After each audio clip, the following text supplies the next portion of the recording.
ಮಹಾಕವಿ ಕುವೆಂಪುರವರು ರಚಿಸಿರುವ ಶ್ರೀ ರಾಮಾಯಣ ದರ್ಶನಂ ಕೃತಿಯನ್ನು ವಾಚಿಸಿ ಅದರ ಸರಳ ಅರ್ಥವನ್ನು ಪ್ರಸ್ತುತಪಡಿಸಲಿದ್ದಾರೆ ಶ್ರೀ ಹೊಸಹಳ್ಳಿ ದಾಳೇಗೌಡರು. ಅದಕ್ಕಿಂತ ಮುಂಚೆ ನಮ್ಮ ಚಾನಲನ್ನು ಸಬ್ಸ್ಕ್ರೈಬ್ ಮಾಡಿಲ್ಲ ಅಂದರೆ ಸಬ್ಸ್ಕ್ರೈಬ್ ಮಾಡಿ ಮತ್ತು ಈ ವಿಡಿಯೋನ ದಯವಿಟ್ಟು ಶೇರ್ ಮಾಡಿ.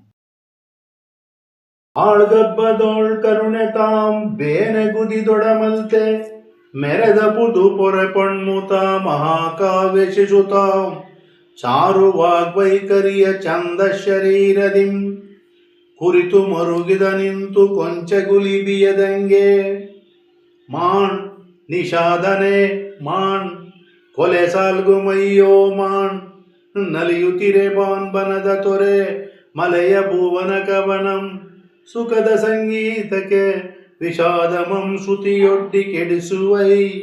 ನಾನು ಮೊರ್ಕಾಲದೊಳ್ ನಿನ್ನ ಒಲೆ ಕೊಲೆಯ ಕಲೆಯಲ್ಲಿ ಕೋವಿದನಾಗಿ ಮಲೆತಿರ್ದೆಯನೇ ನಾರದ ಮಹಾ ಋಷಿಯ ದಯಕಣ ಕರುಣೆಯಂ ಕಲಿತನ್ ಎನ್ನಾತ್ಮಕತೆಯಾತ್ಮ ತತ್ವವನೊರೆದು ಕಬ್ಬಿಲಗೆ ಬಗೆ ಕರಗುವಂತೆ ಬೋಧಂಗೈದು ಕೃಪೆದೋರು ತಾದಂಗ ಹಿಂಸಾ ರುಚಿಯನಿತ್ತು ಕೊಂಚವಕ್ಕಿಯ ಮೈಯಿನ ಬಾಣಮಂ ಬಿಡಿಸಿ ಪ್ರಾಣಮಂ ಬರಿಸಿ ಸಂಜೀವ ಜೀವನದಿಂದೆ ತಪಸಿ ಪೆಣ್ಣುಕಿಯೊಡಲು ನುರಿಯನ ವಾಲ್ಮೀಕಿ ತಮಸೆಯಂ ತನ್ನಲೆವನೆಗೆ ಮರಳ್ದು ಧ್ಯಾನದೋಳ್ ಮುಳುಗಿರಲು ಮಿಂಚಿತೈ ಕಾವ್ಯ ದಿವ್ಯ ಪ್ರಜ್ಞೆ ನವನವೋನ್ಮೇಷ ಶಾಲಿನಿ ನಿತ್ಯತಾ ಪ್ರತಿಭೆ